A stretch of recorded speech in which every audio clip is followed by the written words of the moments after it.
যোৱা 18 নৱেম্বৰৰ কাঞ্চনজঙ্ঘা অনুষ্ঠানত অসমৰ বিভিন্ন শিল্পীসকলৰ লগত আমি এটা শপত ললো, যি শপতৰ জৰিয়তে আমি সংকল্পবদ্ধ হলো যে জুবিনদাৰ দৰ্শনৰ বৰ অসম আমি আগন্তুক দিনত ৰক্ষা প্ৰদান কৰিম।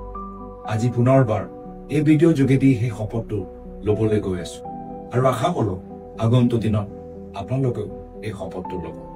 মই আজিৰ পৰা অসমীয়া জাতিৰ প্ৰহৰী হওঁ, বৰ অসমৰ প্ৰেম, শান্তি আৰু সম্প্ৰীতি বৰ বেটি কৰিম। মই মানৱতাবাদী হওঁ, সকলো জাতি, ধৰ্ম আৰু বৰ্ণৰ সন্মান কৰিম।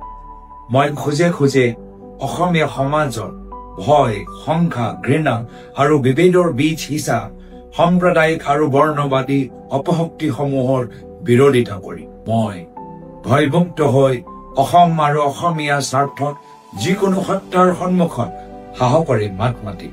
মই অসমৰ গছ-গছনি, পাহাৰ পৰ্বত, নদ নদী আৰু জীৱ জন্তুক সুৰক্ষা প্ৰদান কৰিম।